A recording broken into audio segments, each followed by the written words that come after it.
Well, welcome, folks, to this edition of the 700 Club. Simone Biles, 20 Olympic medals, more in gymnastics than any human being in history, acclaimed as one of the greatest athletes of all time. 22-year-old, amazing young lady. We'll be talking about her later. American lawmakers are in Israel to show support of the Jewish state. But a few of the Democratic freshmen from the House, they're known as the Squad, they said, we're not going to go because they've been vocal critics of Israel. Are they representative of the Democratic Party or not?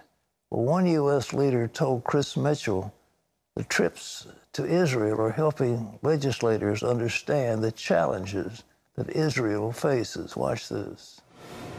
Those notably missing from the delegation were Congresswomen Rashida Tlaib, Ayanna Presley, Ilhan Omar, and Alexandria Ocasio-Cortez, otherwise known as the Squad.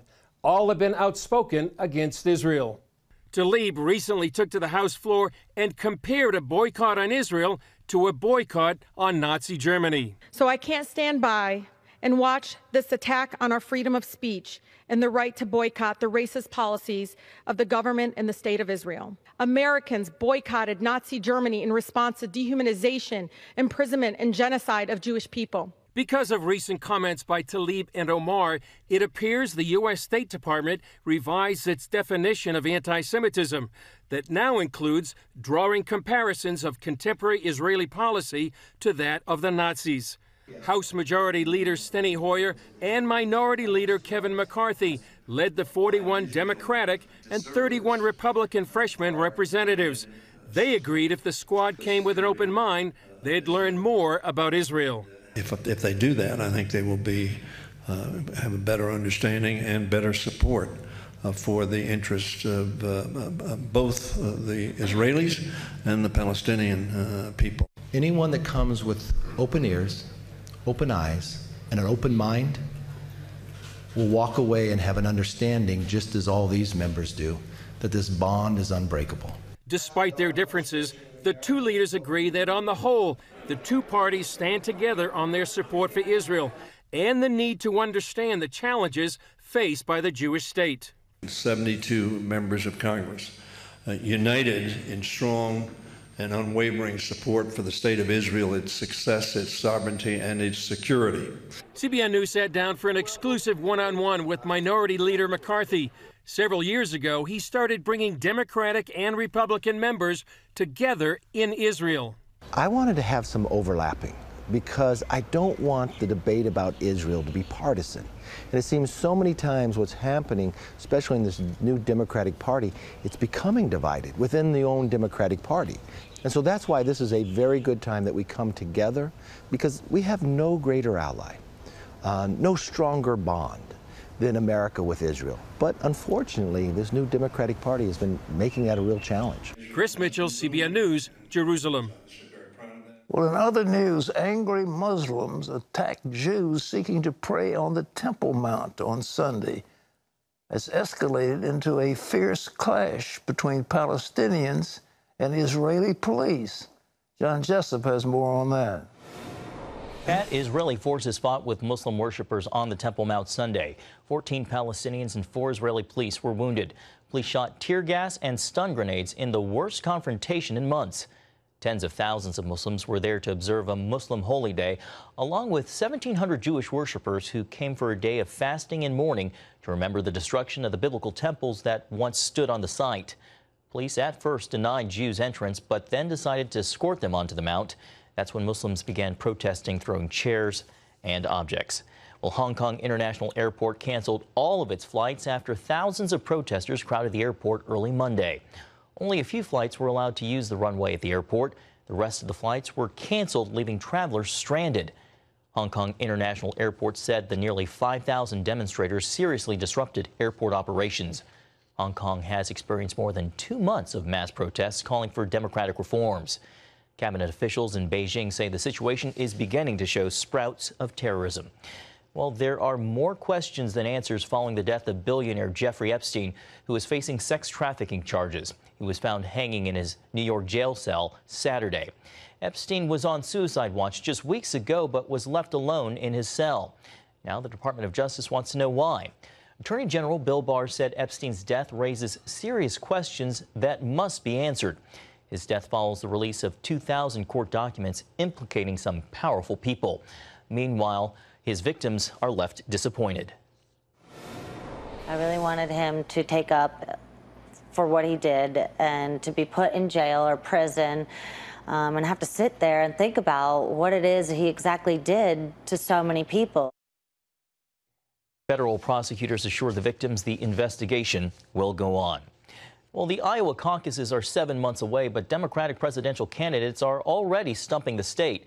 Our Abigail Robertson caught up with some of them there to find them taking shots at the president and showing off some unusual skills to impress voters. 2020 Democrats followed tradition by taking over the Iowa State Fair. Each candidate trying to prove to the crucial first caucus state why they are best suited to stand up for rural America. This president has hurt farmers. This president has hurt our economy. This president has hurt working people. Candidates took advantage of their surroundings and audience by criticizing President Trump's trade war with China. He just cut off a market to our farmers that they'd been cultivating for well over a decade. And so now they're looking at bankruptcy with soybeans rotting in bins. He's using our farmers like poker chips in one of his bankrupt casinos. And tried to impress Iowans with their flipping skills, from pork chops to burgers, while taking time to mingle and enjoy the fair. Right now it's Pete Buttigieg and then Warren, Harris, Klobuchar. Undecided Democrat voter Stacey Toneman traveled from Chicago for a chance to hear and meet the variety of candidates. Biden has done us great, his whole history with us, for the Democratic Party, but I feel like his time is done and we need a little bit more new blood to get in there to fight. Toneman wasn't the only Democrat who told CBN News they were wary of the current frontrunner. If it's Joe Biden, that's going to be a big mistake if we nominated Joe.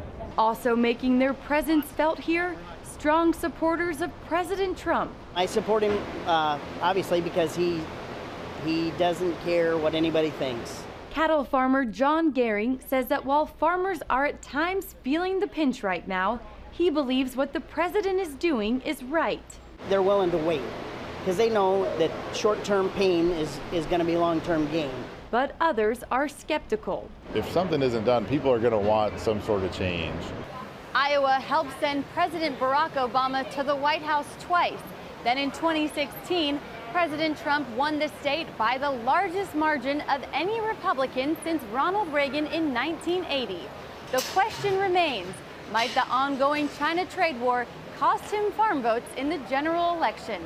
Reporting from Iowa, Abigail Robertson, CBN News. Thanks, Abigail. Pat, those Iowa scenes must bring back memories. Well, big-time memories. I campaigned all over that state, you name it. I mean, there wasn't anywhere in Iowa I didn't go. I had a bus and went throughout the state. They're nice people, they're wonderful people, but the truth is, the Iowa caucuses, there are more people that show up for the high school basketball playoffs in Iowa than show up for those party caucuses. So they don't really mean a great deal. And I remember talking to Mitt Romney about the fact that he was spending all this money on the caucuses in Ames. I said, you're just wasting your money. It doesn't mean a hill of beans what is decided there. But nevertheless, Jimmy Carter got a lot of publicity from it, and he rode that to victory. But it takes a combination of factors to get anything out of those Iowa caucuses. As I say, more people at the high school basketball playoffs than vote in the Iowa party caucuses. So if you want to go to nice, sleek cows and bulls and all that sort of thing, well, that fair is incredible. Those state fairs are just a lot of fun, but, beyond that is questionable. John? Well, Pat, it looks like congressional Republicans are ready to take action on gun control legislation when they return next month. President Trump and Senate Majority Leader Mitch McConnell appear to agree on stronger background checks for people buying guns. The president says he wants to keep guns out of the hands of the mentally ill and claims Senator McConnell is totally on board. The Kentucky senator says gun control will be on the schedule when Congress reconvenes in September. All this comes in the wake of 2 shootings that left 31 people dead in Texas and Ohio. Democrats have been laying the blame at the president's feet, charging that his rhetoric is driving angry people to action. Congressman Steve Scalise, who was shot in 2017 by a Bernie Sanders supporter, says such accusations are unfair. To try to assign blame to somebody else, I think, is a very slippery slope. Because the president's no more responsible for that shooting as your next guest, Bernie Sanders, is for my shooting. And he's not, by the way, responsible. The shooter is responsible. What we need to do is find out those people that have slipped through the cracks. Scalise says he doesn't agree stronger background checks are needed. Rather, he believes what's needed is stronger enforcement of existing laws. Well, it was an amazing night to remember and a first in women's gymnastics. Simone Biles stuck a perfect landing after a triple-double in her routine Sunday night in the U.S. Women's Gymnastics Championship. It was a bold move for Biles less than 24 hours after she also made history with this double-double dismount from the beam. This is the 6th championship win for Biles. She goes on now to the World Championships. Pat, back to you. Amazing Simone Biles. 22-year-old, raised by her.